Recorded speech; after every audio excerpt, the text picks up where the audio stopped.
At what point do you tell a girl a park's not just for play? At night time, stay away, there's danger lurking all around. And round about dusk, the rustles in the bushes might be home to something much more menacing than bushy-tailed creatures that are out to steal your crisps. The risks of a shortcut. I bet your Uber's kept afloat out of women's pockets, makes its profits as the cons of walking home alone far outweighs the pros. And does she know that she'll pay for a taxi to avoid getting murdered by a stranger, then spend the entire journey aware of the danger that this might be the stranger who will finally murder her? If I had £1 for all the pounds lost due to the cost of having to consider getting home without a costman, I still wouldn't earn the same as men.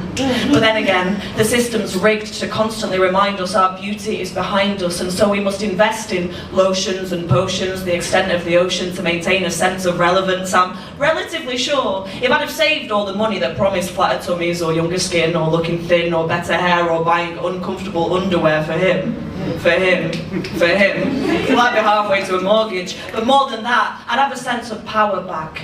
They profit off our lack, you see. Attack appearance constantly, confine us to the binary of slut or saint. We can't escape, we're both attainted. We're well acquainted with the shame, born into a losing game. And it's the same with contraception. Sex is no exception. We're expected to bear the burden, or else bear a burden that we never expected, hadn't projected for.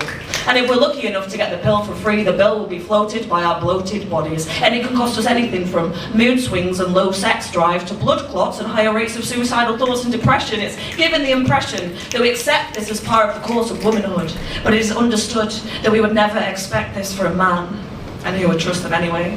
So we'll pay more to conform to societal norms, even down to spending more on our school uniforms. 12% more for a girl's blazer, not to mention on tampons and razors. It's crazy, but so normalised that it used to not faze me.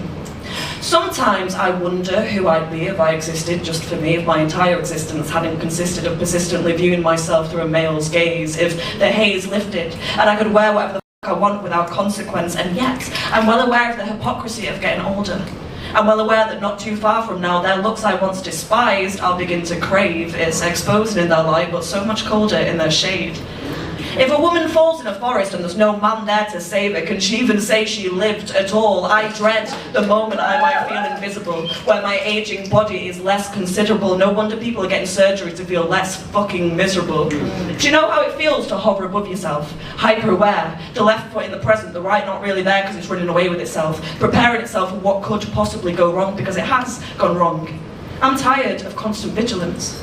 I'm tired of constant vigils. They seem to be rising without uprising, and yet we act surprised every time another woman gets killed. Don't be too nice, it'll get you killed. Don't be so rude, it'll get you killed. Socialised into a politeness that still gets us killed. They rap bitch at us, and then within the same breath they complain they're not getting enough respect, and it's reflected in real life. It's reflected in banter with the guys, it's reflected in the wage gap, the thigh gap, the orgasm gap, the fact that victims are rarely believed, the fact that justice is barely achieved, the fact that it costs us so much more to just be.